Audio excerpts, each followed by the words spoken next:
Okay, everyone, so this is the last image that I stopped at, which is a depiction of the three different styles of the columns and the temples.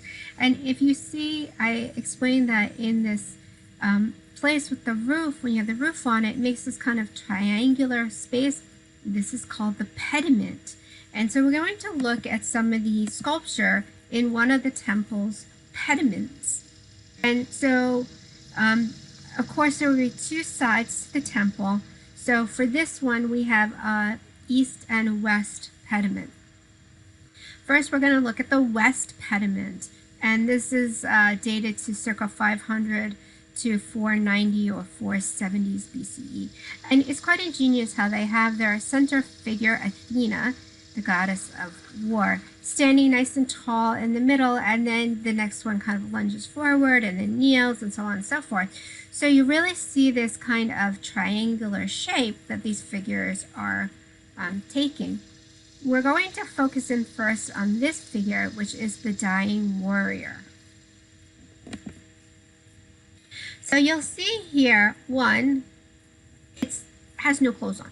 Okay, so we're going to see that in early Greek art like this, we will see women fully clothed, but men will be nude.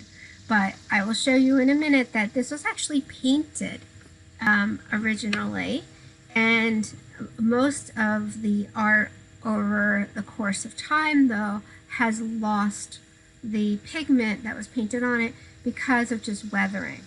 So he is not stabbing himself in the chest. We are missing the elbow of this sculpture. So in order to put the arm in what we think is the correct position, this piece of metal had to be added. The first thing probably that you notice is, besides the fact that he's nude, is, he's very muscular, he's youthful, which all of these early sculptures are going to be idealized, just like we saw with the art coming out of Mesopotamia and the art coming out of Egypt. They're idealized images of the human form. You'll also see, though, that it's very stylized. It's idealized, it's also stylized. There's a formula for how the body is created, including the hair. The hair was supposed to be braided. It's very stiff in the way it's braided. The eyes are not realistic with these kind of like almond kind of circular shapes. And it has what becomes known as the archaic smile. It's smiling. Now, if you're a dying warrior, you're not going to be smiling. You're going to be, dying, falling, and in pain. We do not see that in this image. Now, on the other side of this temple, we have the east pediment. In the same position, we have another depiction of a dying warrior. And you'll see he is much different than the first one that we looked at. And he is dated to circa 490 to 480 or 470s BCE. And so let me pull them up next to each other. So I explained to you that he's very idealized and stylized. Well, he is still really idealized. He's still this really fit body. Maybe not as young looking because he has facial hair, but he's not an old man. And he is still stylized in some way how the muscles are created, but less so. He looks to the ground. He has kind of like a grimace on his face. It makes more sense with the emotion that is shown in this figure who is dying than the smile in this figure who is dying. He is held up by his shield.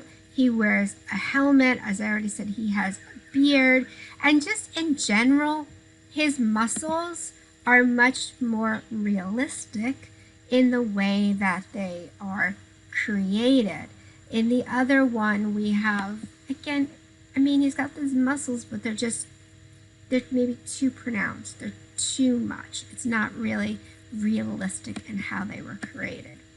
Now, as I said, these images, these sculptures were originally painted, And it really changes how we can view these, because painting them radically changes the aesthetics of the piece. So we move forward here and we see, for example, the archer. So I'll go back. We're looking at now this figure, the archer.